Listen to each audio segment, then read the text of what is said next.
The Shepherd's Archive. The metal box was in her hands, but the iron door was closing, and Arthur Vane, standing in the flickering lamplight with that thin, merciful smile, was explaining that she was his daughter, born in this cellar 28 years ago to a woman who had begged for death instead of salvation 13 hours earlier. The blue latex gloves peeled back against the rotted linoleum with a sound like torn skin. Emma's fingers were precise, methodical. The beam of her maglite cut through the dust motes dancing above the kitchen floor of the Gable estate. A Victorian relic perched on the Maine coast, all weathered shingles and blind windows. She'd come to clear it out. 3 weeks of hospice care, and now the woman was gone. The house was just a shell waiting for the estate sale. The floorboards were older than the linoleum, oak from an era when craftsmen actually cared. Emma tapped her fingers across them, listening for the hollow note. Most of them sang back solid. But there, just beneath where the kitchen table had sat for 40 years, one floorboard emitted a thud that meant nothing underneath, empty air. She wedged the flathead screwdriver into the gap. The red handle was warm from her grip. The wood groaned, protesting, and then surrendered. The board lifted, and underneath was darkness so complete it seemed to have weight. Emma reached in. Her gloved hand found cold metal before it found anything else. Heavy, rusted. The box emerged like something being born from the floor itself. Gray, military-issue ammunition box with U.S. stamped into the side and a latch that had seen decades of damp. Soot covered the top in a thick skin. She wiped it with her sleeve. The latch snapped open with a metallic clack. Inside, bundles of letters tied with faded twine, their envelopes addressed in shaky ink to a name that made no sense. The Shepherd. And beneath them, silver and sleek despite the years, a Panasonic voice recorder. Emma pressed play. The static hissed first, filling the empty kitchen with white noise. Then a woman's voice, trembling, barely above a whisper. He said the salt air would wash us clean. He lied. I'm in the cellar again. The voice cracked. A sob stretched out like taffy. Then silence. Just the hiss of the tape. Emma's breath came shallow. She didn't know this voice, didn't recognize it. But there was something in the timbre, something in the particular break of despair, that made the hair on her neck stand up. She should have called someone. Should have stopped right there and phoned the police. Instead, she wrapped the box in an old burlap sack from the porch and carried it to her car. The rain started as she was driving back to town, hitting the windshield in sheets that her wipers couldn't keep pace with. Emma's mind was still in that kitchen, still hearing that voice crack with terror. The alleyway behind the grocery store was empty when she parked. No cars, no people. Just the wet asphalt and the neon glow of the open sign reflecting in puddles like blood. She sprinted for her Honda with the box clutched to her chest.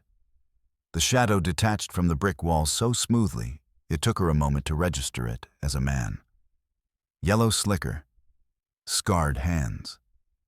He stepped into her path with the calm certainty of someone who had done this before. "Give it," he said.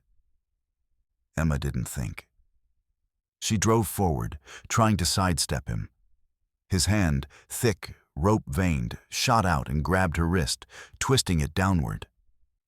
The metal box slipped from her grip, banging hard against her knee. Pain screamed through her leg. She had the box back in both hands before he could reach it again. The streetlight caught the edge of his bald scalp as she swung the heavy metal corner up at his head. The impact was a dull thud. Metal on bone, and he staggered, blood dark as motor oil streaming down his temple. Emma didn't wait to see if he fell. She shoved her key into the car door, yanked it open, and threw herself inside. The engine turned over on the second try. Her hands were shaking so badly she could barely grip the wheel. "Give it back," the man wheezed, his voice wet with blood. She floored the accelerator. The tires spun, spraying muddy water in an arc across the alley. In the rearview mirror, she saw him rising slowly, one hand pressed to the side of his head, watching her disappear into the rain. Emma's apartment was small, a studio above a laundromat in the oldest part of town. She locked the door twice, pulled the curtains, and spread the letters across her scarred pine table like a forensic investigator mapping a crime scene. The letters were dated 1995 to 2015. 20 years of correspondence. The handwriting was shaky at first, improving slowly, then deteriorating again. Whoever had written them was learning to steady her hand in captivity, then losing the ability as time went on. Emma selected a letter at random and opened the envelope. "He keeps me in the root cellar beneath the old barn. The walls weep. I drink the moisture from them. He says this is purification. He drinks wine while I drink the damp of the walls. He photographs me every day. He says the images prove I am being saved. I am not being saved. I am being erased." Emma's jaw clenched. She reached for the photograph that fell from the envelope. The woman in the photo was chained to a radiator. Her ribs showed like a xylophone beneath translucent skin. And standing behind her, one hand resting on her shoulder with obscene tenderness, was a man in a pastoral collar.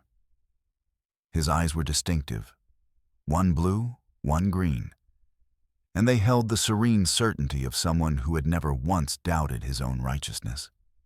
Emma knew him. Everyone in town knew him. Arthur Vane, the shepherd of the eternal fold, their town's most beloved citizen. She grabbed the newspaper from the counter. The Coastal Star. Front page, Vane honored at Centennial. There was the photograph from decades ago, updated with a newer shot. He'd aged well. The eyes were still striking, still unsettling, still absolutely sure. Emma's phone buzzed on the table. A text from an unknown number. "Arthur knows what you took. Put it back in the house now." She stared at the message. Her hands had gone ice cold. The cliff road along Highway 1 was a ribbon of fog the next morning. Emma had driven through the night, trying to find somewhere safe, somewhere the car couldn't be easily tracked. She didn't know who was looking for her. She only knew that they were. The black SUV appeared in her rear view just after dawn. It didn't announce itself with sirens or headlights.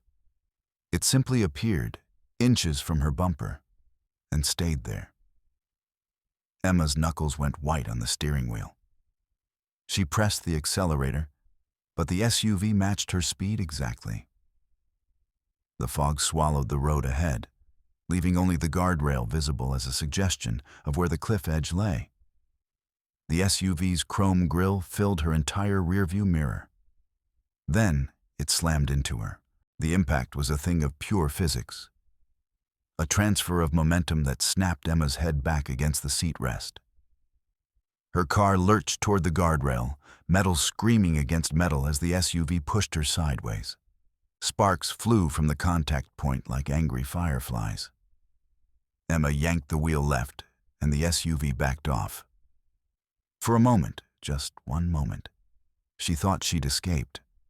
Then the SUV accelerated.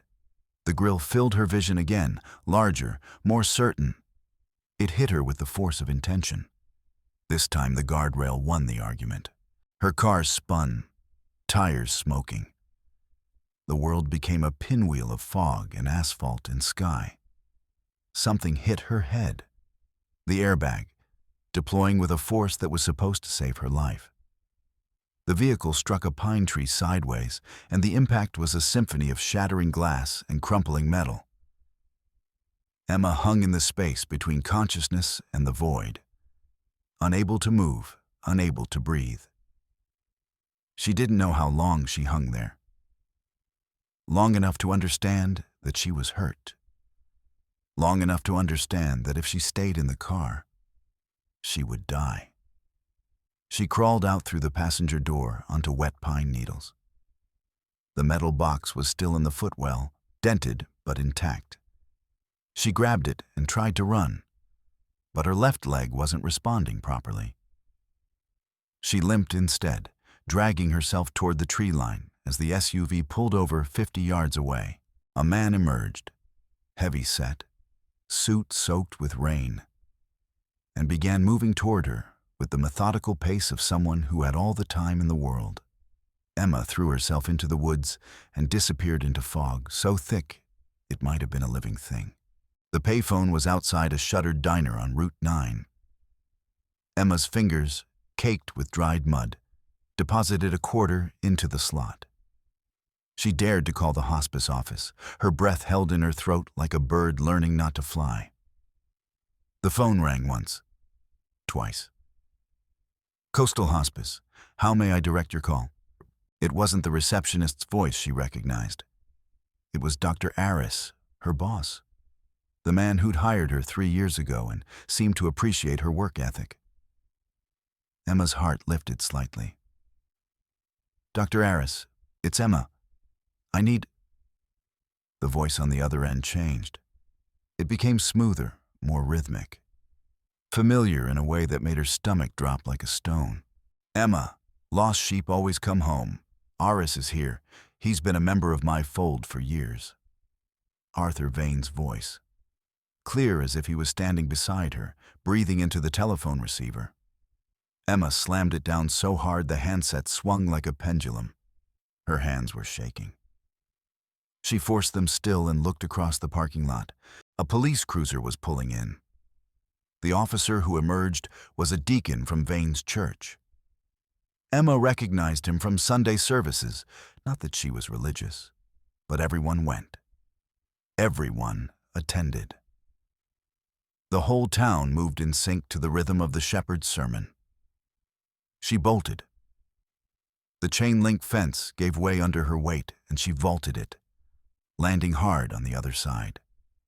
The metal box banged against her ribs with every stride, and she didn't stop running until she found the old barn.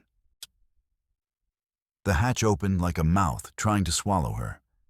Emma descended the ladder into darkness, so complete it seemed to have substance, pressing against her skin like something alive and hungry. She clicked her flashlight on. The wall ahead was covered in Polaroids. Dozens of them. Hundreds, maybe. Women, all of them thin, all of them hollow-eyed, all of them standing beside Arthur Vane as if he'd taken them to prom. Their skin had the translucent quality of paper, as if they were disappearing even as they were being documented. Nausea climbed Emma's throat. She forced herself to move deeper into the cellar. There was an altar, a stone slab with a ceramic bowl filled with something dark and flaked. An iron brand lay beside it, shaped like a cross, and scattered around it were more voice recorder tapes, dozens of them, labeled by hand. Gable Series, Winter's Archive, The Purification Protocol. Emma stuffed as many as she could fit into her pockets. She was reaching for a final tape when she heard it. Tires on gravel. Multiple vehicles. The sound of doors opening and closing above. She froze. She searched the cellar frantically, but there was no second exit. Just the ladder she'd come down. Just the hatch, now dark as the mouth of a tomb above her head. Emma gripped the red-handled screwdriver like a dagger, the only weapon within reach. Her heart was a drum in her chest, loud enough to give away her position. She could hear footsteps, heavy, multiple people. They were moving through the barn above her head. A boot hit the hatch cover with a sound like thunder. When the hatch burst open, a man dropped through the dark. Emma moved without thinking, her body taking over where her mind had frozen. The screwdriver went into his thigh, between the quadriceps and femoral artery, and he screamed. A sound that was pure animal, pure pain. He didn't go down. Instead, he grabbed for her, bleeding and desperate. And that was when the second man appeared at her back, an arm wrapped around her throat. Thick, unyielding. Emma's vision started to spot with black. She could feel her carotid artery beating against the inside of the arm, slowing as oxygen stopped reaching her brain. She drove her elbow backward, felt it connect with ribs, heard the man gasp, felt the pressure around her neck ease by a fraction. That fraction was all she needed. She spun, grabbed the iron brand from the altar, the cross symbol gleaming in the emergency light, and swung it with both hands like a baseball bat. It connected with the side of the second man's head, with a sound like a bell tolling at a funeral. He dropped like his strings had been cut. The first man, the one she'd stabbed, was still moving. He lunged for her, bleeding heavily, and grabbed her ankle as she tried for the ladder. He jerked her down, and she fell hard onto the stone floor, the air exploding out of her lungs. The box skittered away into the shadows. Emma kicked. Her heel connected with his face once, twice, 3 times, and his grip loosened.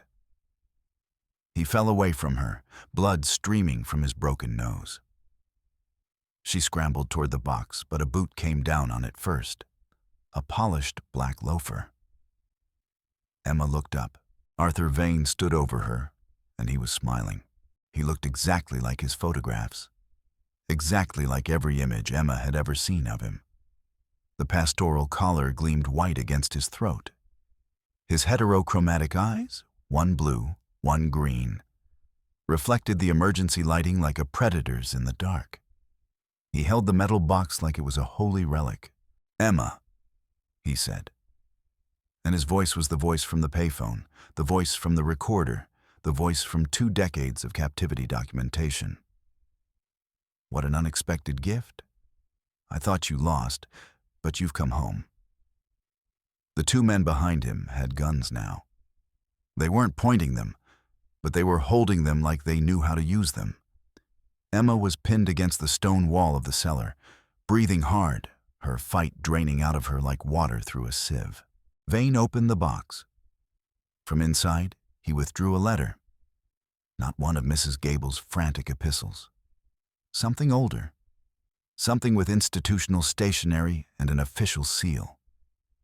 He held it up to the light so Emma could see the handwriting. She recognized it immediately. It was a signature she'd seen on her own birth certificate, written in the same careful script, dated 1988, her mother's handwriting. "Your mother," Vane said, his voice like honey poured over broken glass, "didn't die of cancer, Emma. She was cleansed, purified, transformed. And when she was ready to leave this world, she entrusted you to the hospice with a note asking for your care to be kept discreet. She donated you to the service so that your origins could be hidden, so that you could grow up unaware of your true purpose." He leaned close. She could smell him, sandalwood and salt. "You were born in this cellar.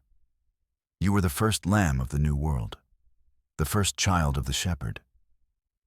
Emma felt something break inside her. Not metaphorically, not in the way poets describe emotional collapse. Something actual, concrete, felt like a bone fracture in the architecture of her understanding. The recordings she'd found in the hospice, the woman's voice, that timbre. It had been familiar because it was her mother's voice, recorded as she was being erased. She went limp. Her body simply stopped responding. This was what surrender felt like. Not peace, not resignation, just the complete failure of resistance. Vane signaled to his men. They began to drag her, her feet trailing on the stone floor, toward the back of the cellar. There was a small iron door there, barely 4 feet high, bolted from the outside. The bolts slid back with a terrible grinding sound. The darkness behind that door seemed to go on forever. The door slammed shut. Complete darkness.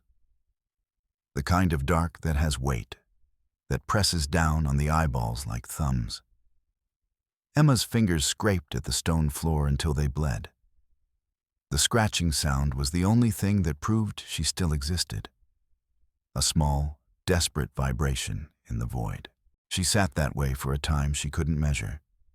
Minutes or hours. The distinction seemed meaningless in the absolute stillness. Then she remembered. Her hand went to her side pocket. The small plastic case was still there. The Panasonic voice recorder. The secondary tape they hadn't found because it had been hidden in her pocket since the barn. She pressed play. Mrs. Gable's voice filled the darkness. The broadcast room above the town square. It's where he controls the truth. The transmitter is old but functional. He broadcasts his sermons live every Sunday. If someone were to access it, to bypass his recordings, the whole town would hear. The whole town would know. A location. A plan. A final act of resistance from someone Emma had never known, but who had shared a cellar with her at birth. Emma's fingers found her nursing scissors, standard issue, kept in her other pocket for cutting bandages and tape. She found the hairline crack in the mortar. She began to scrape. The mortar was old, older than the building itself, crumbling like dried bone.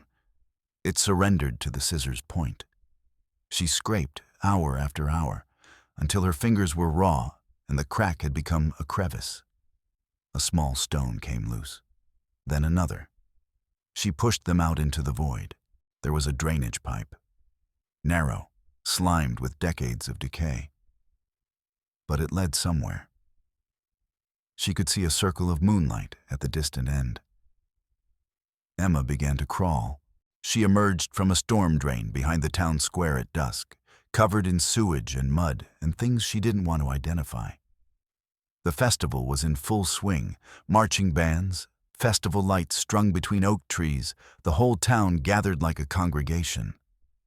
The main stage dominated the square, and on it stood Arthur Vane, speaking into a bank of microphones. For 50 years, we have protected this town from the decay of the outside world. His voice boomed across the square. The crowd was silent, mesmerized. Thousands of people hanging on his words like they were gospel. Emma stayed in the shadows and began to climb. The sound booth was at the top of the tower. A metal scaffolding structure with glass windows and a bank of mixing equipment glowing softly inside. She reached it by going up the back of the tower, her mud-slicked hands gripping the framework, her breath ragged with effort. The window was thin aluminum. She kicked it in. The sound technician turned, his mouth opening to shout. But Emma was already moving. She grabbed a roll of gaffer tape, heavy, industrial, and swung it like a club.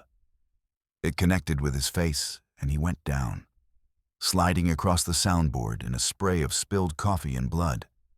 Emma plugged in the voice recorder. Her fingers found the master fader. She pulled it to the top position. The speakers crackled.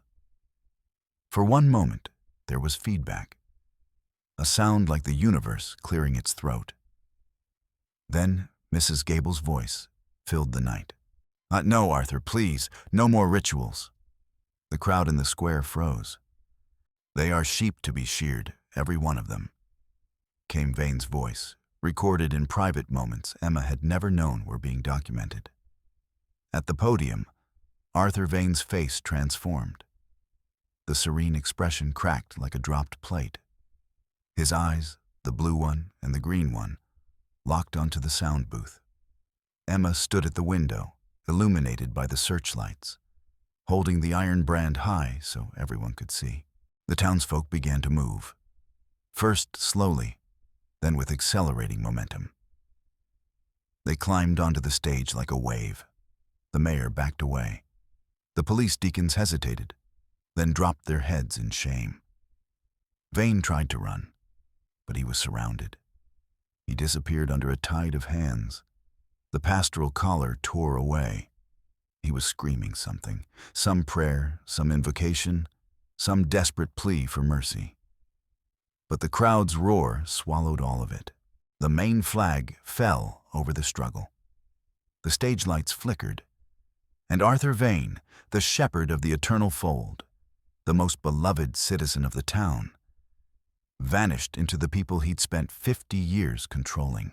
The cliff was clear at dawn.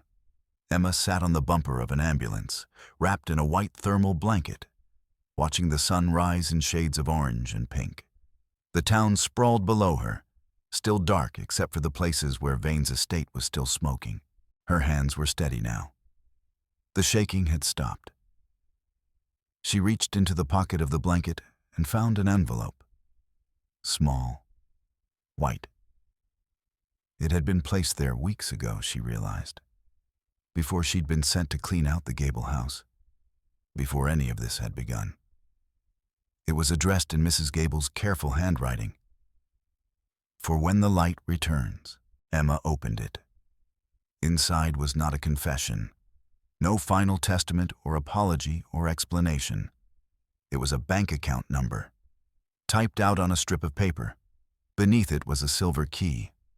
On the account, in neat letters, Emma Vane Gable. Mrs. Gable hadn't been just a victim. She had been a strategist. She had been planning this for 20 years. The money, the recordings, the location of the broadcast room. Everything had been a map.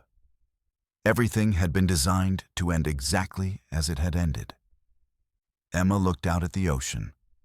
The salt air moved across her skin, cool and indifferent. Below the cliffs, waves broke against rocks that had been there for centuries. They would be there for centuries more. She caught the silver key as it fell. Then she started the ambulance, and the engine hummed to life beneath her. The gravel crunched under the tires as she pulled away from the cliff edge. She didn't look back.